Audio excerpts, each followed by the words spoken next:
got to have some pictures. These are the faces of people with dementia. Most belong to the so-called silent generation, the parents of the baby boomers. And there are younger faces too, but whatever their generation, they're effectively silenced. Now, we have a nice audience here tonight. How many of you have a colleague or friend or know someone who has dementia? Raise your hands. I figured we have an overwhelming number of people in the audience. And I will raise my hand too. My mother and my brother Les is in the audience. Our mother died last year, and she had dementia for 18 years. And she suffered from all the progressive losses of memory and autonomy over this long period. And I would say I'm here most importantly as the son of Dulcie Gillings, dementia patient. And it sounds like the same is true for many people here tonight. Now, individual stories often carry more impact than statistics, but at the same time, statistics are very powerful. And I'm sure all of you know these global statistics, but I think they do need to be stressed. It is a challenge that will potentially destroy society's ability to cope as we proceed through the next generation. We have currently around about 44 million people globally that have dementia. And I think it's fair to say that, I'm trying to move it down to the next one, by 2050, which admittedly is a long way away, but we will have 135 million people, so it is going to triple. And that is, I think, quite an extraordinary amount. I've also learned more since I've been here about the statistics in Australia. I believe that one person every 6 minutes is diagnosed in Australia with dementia. And that's about the same amount of time since I began speaking. There are more than 330,000 Australians with dementia. The 2050 equivalent in Australia is almost 1 million people, 900,000. And I think what is quite unsettling, there are 25,000 people in Australia that have early onset dementia. 3 in 10 over the age of 85 have dementia.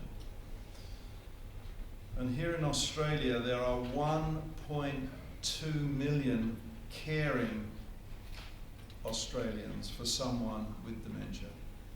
That is an extraordinary figure in a population of some 23, 24 million. It's not only, though, the numbers of people that are really going to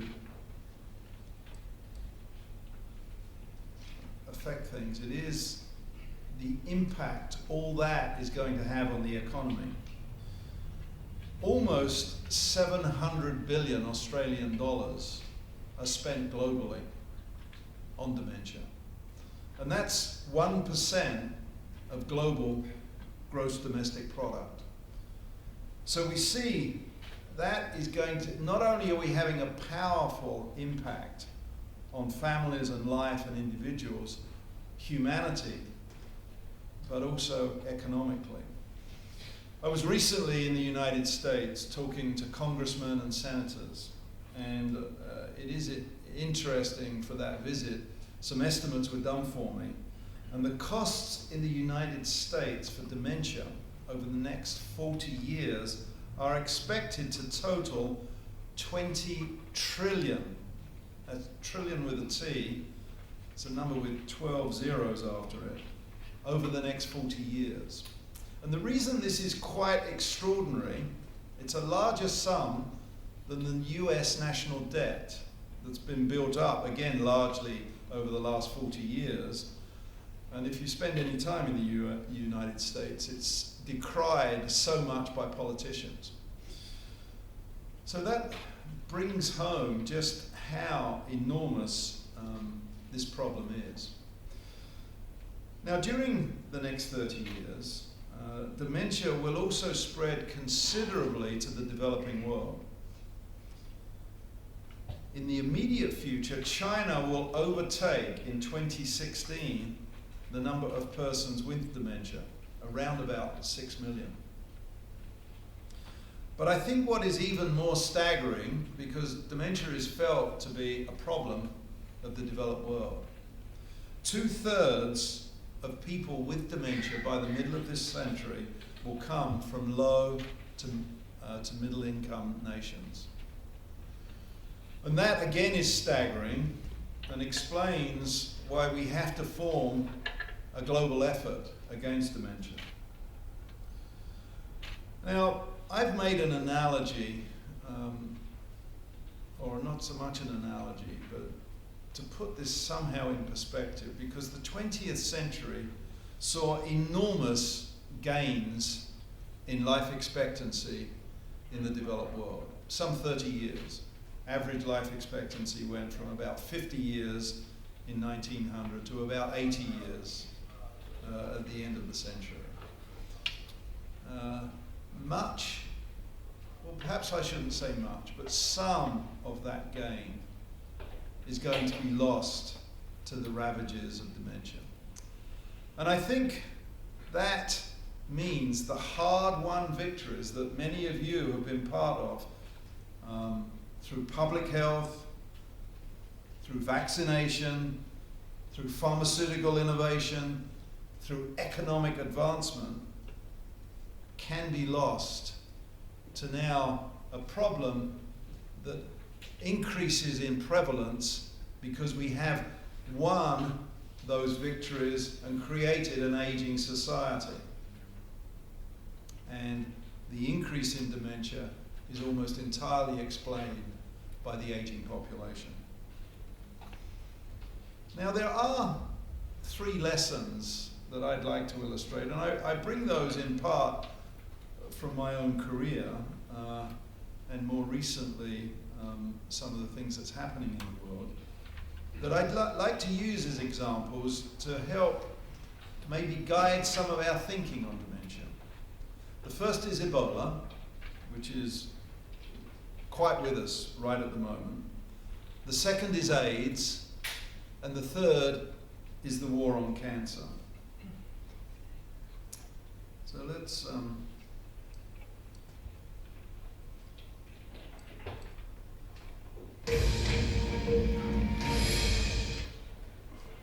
They stepped up airport health checks in Nigeria as international alarm growed over the worst outbreak of the deadly Ebola virus since it was discovered nearly 4 decades ago. With concern that this health crisis is spinning out of control, the World Health Organization is holding an emergency meeting. It could declare a global health emergency, imposing travel bans and border controls on affected countries. But some say more should have been done earlier. Now, this virus has been known for 40 years. The number 40 keeps cropping up. And the world did not heed the threat. We did not mobilize when we had the chance. There were few cases in poor countries. Ebola did not register as an investment priority for research, for resources, for training, for emergency plans to be ready in advance. Now, the enormous scale and virulence of Ebola was something we didn't predict, and we didn't act early enough. Now, with dementia, we know exactly what the incidence is going to be over the next 40 years, over the next year, over the next 10 years, over the next 20 years. We know what the social and economic impact will be. So it really is important to make intelligent investment now to mitigate what could become a future shock to our social and economic fabric. Now, the second example I'd like to talk about is HIV. The HIV/AIDS epidemic really changed the world in the 1980s. The marginalized gay community took to the streets in the United States, raging against society's lack of empathy and action. They demanded more research, that potential treatments be available now. They influenced research priorities, inspired funding, and drove changes to the US Food and Drug Administration to speed potentially life-saving drugs to patients. And this zeal woke society up to the threat of the devastating epidemic. Perhaps more importantly, it unleashed a flood of research funding that produced breakthrough therapies that changed the HIV/AIDS, or changed the disease HIV/AIDS from a modern plague into a manageable chronic disease. Now, the third example, let me turn to the war on cancer, because it provides a proxy for the challenges and the pathway to conquering dementia. A half-century of progress in oncology shows us that breakthroughs will come from insights at the molecular level and a better understanding of the basic science. And like cancer, dementia is many diseases, and combination treatments will probably be needed. Progress will be made in small, incremental steps, gathering momentum so that disease subgroups become amenable to treatment and cure over time. Now, these three examples, and there are others, but they serve as useful lessons to inform, I believe, our approach to dementia. And this is where I and my colleagues on the World Dementia Council come in. As you've heard, we were appointed by the British Prime Minister David Cameron, with the support of the then G8, to identify barriers and propose clear solutions to tackle them. I'm also pleased to say that we will soon be welcoming a new member to the World Dementia Council, who is a patient living with dementia. This is an incredibly important step on our journey, as we want to fully reflect the daily experience in life with dementia. Now let me show you some sort of pictures. I mean, these cover David Cameron and the World Dementia Council, my meeting there with Margaret Chan, who's the Director General of the World Health Organization. As part of these meetings and through the World Dementia Council, which has leaders of industry in the pharma sector, the banking, the investment sector, leaders of philanthropy, medical and neuroscience experts, Alzheimer's disease associations, international agencies. And between us, we've discussed and thought about 5 priorities that I'd like to talk about this evening. And the first, I think, is what I mentioned right at the beginning. It's research. And it is going to be important to make effective treatments become available as soon as possible. Dementia is not just a life-changing condition, but a life-shattering one. So there really needs to be a smoother and faster process for drugs to move from early-stage research through to prescription. Now, there are initiatives here in Australia, and some of which I've learned about today, that are rather exciting. For example, a simple blood test for diagnosis that has so far, in research, demonstrated 91% accuracy. A simple eye scan, who may be able to identify Alzheimer's disease up to 20 years in advance. Now that would be really powerful for clinical research.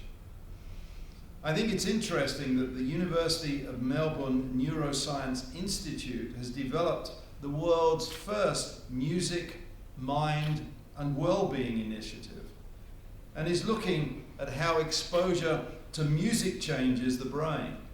how different types of development assets are acquired from learning music, and the positive consequences for music learners' emotional development.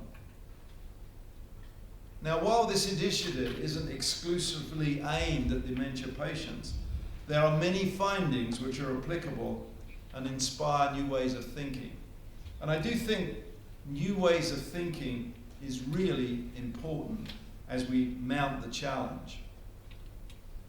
Now, in the United States, the BRAIN Initiative, which is funded very handsomely, aims to map the entire workings of the brain. This is the most far-reaching basic research initiative underway today. And I'm sure many of you here, and I certainly have, great expectations for helping to deliver this 2025 goal that was politically set for the role I'm taking, which is disease modification by 2025. Also, there are other research collaborations that hold promise. For years, potential treatments have sat on the shelves of pharmaceutical companies after failed clinical trials. Thanks to an initiative from the Medical Research Council in the United Kingdom, this could be a thing of the past. The MRC has an agreement with 7 pharmaceutical companies, which allows them to start new studies on compounds sitting on shelves. Now, this whole research initiative comes under an umbrella that we've termed integrated development. And by the invitation from the UK Secretary of State for Health, Raj Long from the Bill and Melinda Gates Foundation is leading a global initiative on the development of innovative regulatory pathways for dementia. And we've been here speaking to the TGA here in Australia to also join that effort. In Geneva, on the 10th of November, 11 regulators from 10 authorities met to look at dementia for the first time through a single lens. And this is just the start of the dialogue, and throughout the coming months, patient and industry engagement is planned to continue. Now, integrated development is, I think, the pathway through additional research that will get us to the 2025 goal. Additional research, though, needs our second priority of finance, namely the fuel needed to fire the engine of research and drug development. Despite the looming crisis in care costs, globally, dementia only receives about 1/5 of the investment of cancer. Some estimates have it even lower. This poor investment has a simple explanation. For the biopharmaceutical industry, the risks are too high and the rewards in this disease area too low. A fund focused on accelerating preclinical products through phase 1 may generate the most leverage. And this, among other things, is what the World Dementia Council has recommended during its recent October meeting. Now, the scale of investment in neuroscience research is, I believe, the key to cracking the long-term problem of resolving neurodegeneration. The goal must be to identify the most promising interventions as quickly as possible. It will require billions of research dollars. In fact, we estimate in pure basic research, which tends to only be funded by governments, about $2 billion a year is required. And currently, probably only $1 billion is being spent. So we fear there is a gap in order to achieve this 2025 goal. But remember, the size of this investment will be insignificant compared to the trillions needed for care in the year ahead. And you heard the example just of the United States. if we find the political will to make investment now, the returns in public health benefit and savings in future dementia costs will be enormous. I refer to my visit to the United States. The funding dilemma there does illustrate the problem. Dementia must compete with other diseases. While there is tremendous interest in increasing funds for dementia in the US Congress, there is no support to increase overall budgets. This means that money would have to be taken from another disease priority, and life science administrators have no desire to reduce funding for, say, cancer or, say, diabetes to allocate to dementia. So intense competition among healthcare priorities makes it especially difficult for public policymakers to invest heavily in a dementia crisis that's 20 years in the future. However, the corporate sector does not have these constraints, and so herein may lie an opportunity. The pharmaceutical industry invests approximately $5 billion per year in R&D, and that's about half the global investment in R+D altogether.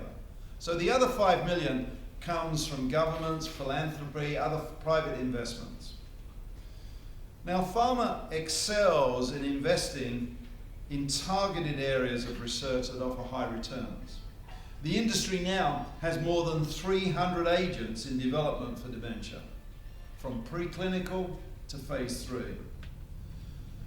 I believe additional incentives, such as tax incentives, research and development credits, accelerated regulatory pathways, might be leveraged to encourage further industry investment, the way pharma helped to expand research in rare diseases, or orphan drugs as they're often called, pediatric medicine, and other areas of unmet need. There's been dramatic improvements in the last 10 years, and that's entirely through incentives. However, if pharma is to increase R&D investment in dementia by a substantial margin, the industry must believe that products receiving regulatory approval will also be approved by payers. And I have entered those discussions also here in Australia, be they insurance companies or governments. And this is particularly important for our adaptive licensing and provisional approval programs that are currently being introduced by regulators. Earlier financial returns with more certainty of payer acceptance is the single biggest hurdle that I'm finding for generating increased pharma investment in dementia. And you may say, so what? These companies will get richer. But the so what is enormous, because we've got to do this to save what might otherwise be trillions of dollars of care in dementia that will naturally accrue unless we can modify disease. Now, two priorities then: integrated development, number one, and finance, number two. The third is almost a little sexy in the internet age. It's open science and big data. And I think we have a culture of that moving on, and it's structured around easy one-step access to all of the global dementia data available, be it brain scans, be it genetics, be it clinical trials, be it Twitter feeds, whatever. At the moment, not enough science is shared globally. Not enough is shared across industry, across academic settings, and not enough partnering takes place between industry and academia. For example, when a clinical trial fails, that information needs to be available to other researchers for them to see. And that, fortunately, is beginning to happen, but it will prevent mistakes from being repeated. Advanced real-time data platforms do make it possible to revolutionize clinical research methodologies and regulatory pathways for dementia. And the way that has been done in cancer deserves mention. A dramatic example then is the I-SPY2 breast cancer screening trial. I-SPY2 is a collaborative phase 2 research platform sponsored by FDA and also by Quintiles for use by multiple pharma companies and academic researchers. The trial uses adaptive designs to simultaneously evaluate drug candidates and quickly identify those with the best chance of extended disease, disease-free survival in cancer.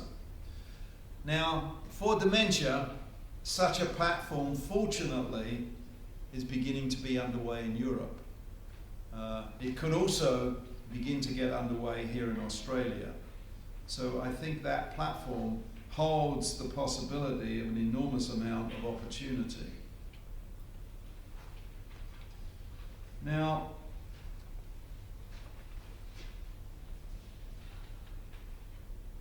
this, I think, leads to my fourth priority. And that, if we go along this route of integrated development, finance, and open science pushes more research, what I'm afraid of, we still won't have anything to definitively show people, certainly in the next 7 years, maybe in the next 10 or maybe beyond. And so there does need to be more hope more immediately. And I think that comes about through risk reduction. And so prevention and risk reduction is my fourth priority. And I think this is an area where Australia is a notable pioneer. And I've certainly spent this afternoon here in Melbourne, at Melbourne University, hearing about all sorts of epidemiological studies that potentially promote the evidence of risk reduction. Now, I think the advice, what is good for the heart is good for the brain, is an extraordinarily good basis for proceeding here. Many lifestyle factors, including increased physical activity, no smoking, moderate consumption of alcohol, efforts to learn new skills, and a well-balanced diet, all these may reduce the risk of cognitive decline. These factors were termed by Professor Colin Masters this afternoon as the 7 deadly sins, notably with the list of diabetes, midlife hypertension, midlife obesity, physical inactivity, depression, smoking, and low educational attainment. Those concentrate the mind about some of the risk factors. Now, a recent study by Professor Carol Brain at the Cambridge Institute of Public Health, believe it or not, made it to the front page of the United Kingdom's Daily Mail, which is the largest circulation newspaper in the country. The study pointed to many Alzheimer's cases being avoidable, and it's again through risk reduction, as I've mentioned, but exercise was the main feature that was talked about. Also identified is a small but secular trend of a reduction in the incidence of dementia when appropriately adjusting for age and other factors, including sex. There is a higher incidence in females than males. It's about 60 to 40. But of course the incidence progresses through age groups, getting to about 30% as one hits around 90. Now, this may be correlated with an associated improvement in the prevalence of risk factors that have been taking place in recent years. which I think adds to the evidence of promise of risk reduction. There's also the Finnish, in Finland, geriatric intervention study to prevent cognitive impairment and disability. And that's affectionately known as the FINGER study, that provides evidence from a randomized controlled trial that lifestyle interventions across a broad array of risks improves cognitive performance as well as executive function. It's not yet, though, conclusive on dementia. Now, there's also the ingenious Brainy app from Alzheimer's Australia and Bupa. And it's simple to assess your risk by a quick check on your lifestyle, your behavior, and medical conditions. And then you can find out what to do to lessen those risks. There are still those who question the evidence for some or all of these risk factors. And I can say that definitively from my own experience in this envoy role. It's the one area I get a lot of pushback on. So I find the argument, but there's no downside. What is the downside? Even if it was neutral, we're not doing anything negative. But it is at the same time important to recognize that ardent adherence to risk guidelines through adopting protective behaviors cannot be guaranteed to prevent dementia for each individual. However, a balanced review of literature does suggest that up to a third of Alzheimer's disease could be attributable to some aspects of well-defined risk factors. This certainly provides more short-term hope until more drugs become available.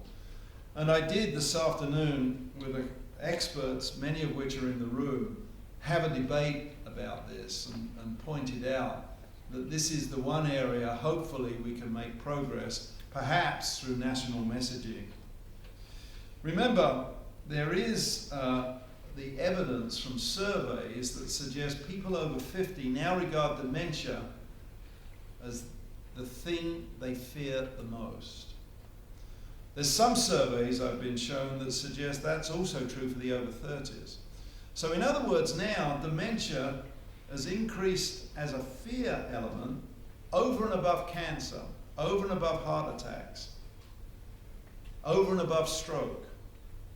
I think that's quite amazing because these same surveys done 3 to 5 years ago would not have come up with this conclusion. Now, my fifth priority is care, and particularly technology in care that helps make care more effective and also higher quality and more cost effective. As we look for cure tomorrow, we need to ensure that we do care for everyone today. And I do think bringing technology into more care situations is the only way that we will ultimately combat the increasing costs of dementia. Now, those with dementia, and particularly those who are elderly, can also be more isolated from the rest of the population. The fear of dementia, as I said, is greater than the fear of other things, but stigma and stereotypes are also recognized obstacles to both quality of care and quality of life. Now, to combat stigma, there are ways to engage the whole of society. Beginning in Japan, where, remember, there is 1 in 4 people over the age of 65, and where dementia is an increasing problem, there is a long-standing commitment to care for and respect of elders in the community. Now, they began a program of training so that people of all ages understood what dementia was and how they could support those living with it.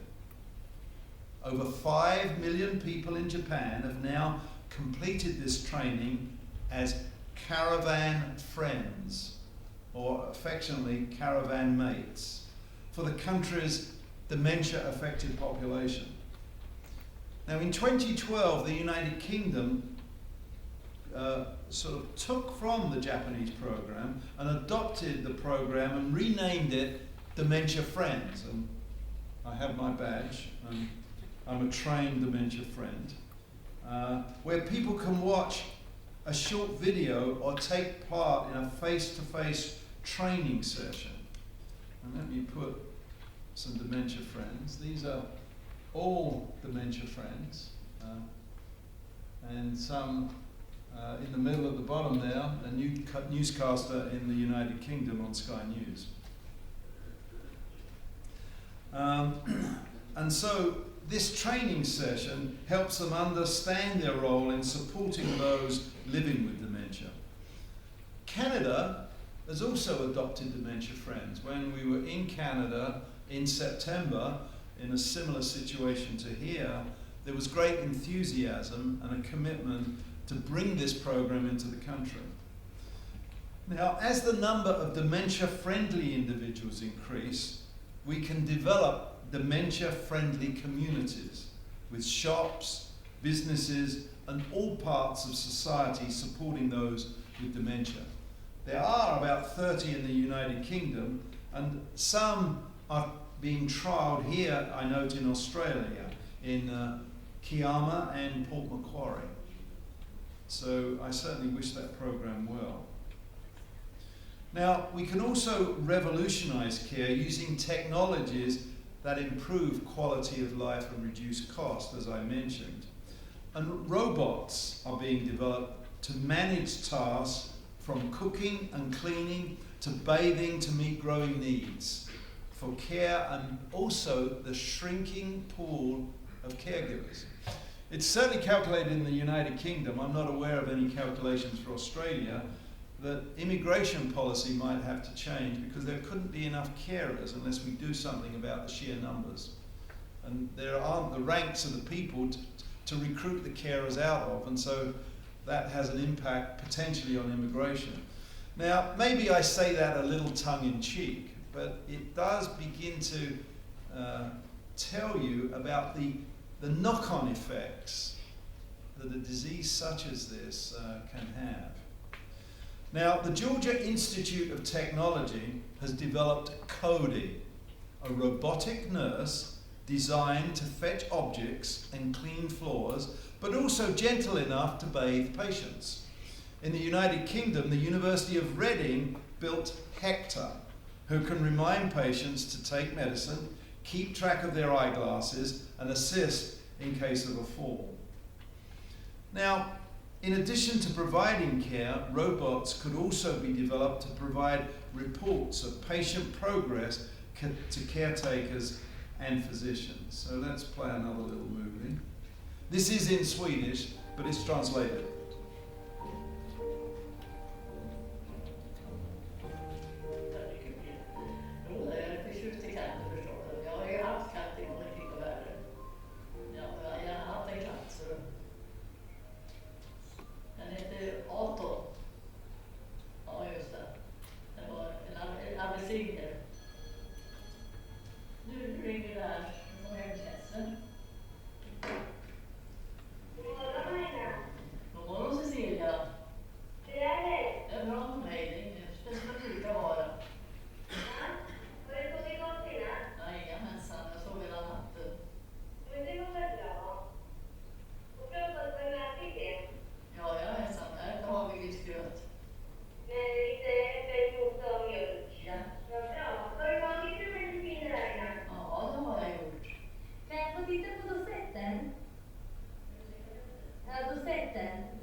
this summer,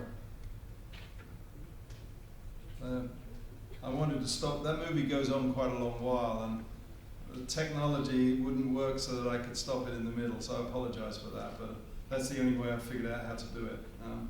Now, it is important to stress that while robots and technology can complement care, they are not a replacement for face-to-face care. So I'm not trying to suggest a replacement, I'm trying to suggest a supplement, and a cost-effective supplement.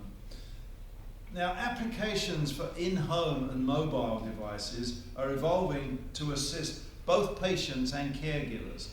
Wireless audio-visual networks and pocket personal computers can monitor a person's activity over time to track disease progression. Monitoring systems can alert caregivers to safety issues such as falls and wandering. Smartphones also can be used to contact and assist those with dementia by prompts which help them cope with everyday activities, and I'm sure that may be well in use by many people in the audience. Now, longer-term solutions will also come from big data shared on open-source internet platforms that connect researchers in global collaborations. Social media could be harnessed to further engage patient advocacy. For example, access to regular and comprehensive analytical summaries of Twitter feeds linked to dementia, like I said at the beginning, could dramatically increase the number of feeds and raise public awareness. And it's this advocacy and public awareness that I feel I've helped contribute to, and all the efforts that we're doing genuinely is raising the ante on advocacy. And remember, advocacy generates publicity that also generates pressure, that also generates the demand for solutions. And so I personally regard that as a very important component. And let's have a look at advocacy, because whoever thought that a bucket of ice could be so valuable? The ALS Ice Bucket Challenge has raised more than 130 million Australian dollars for ALS research. And it has also brought together people of all ages for a common cause. before this summer, most people weren't talking about ALS. All it took to change everything was a challenge. I'm gonna do this ice bucket challenge. I accept the challenge. Challenge accepted. No one could have predicted this amount of attention for ALS.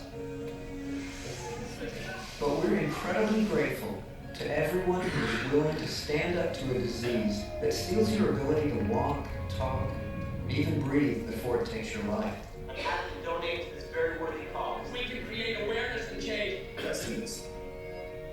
Every video, every share, and every donation contributed to the greatest outpouring of support our cause has ever seen. On behalf of people living with ALS and their families, thank you.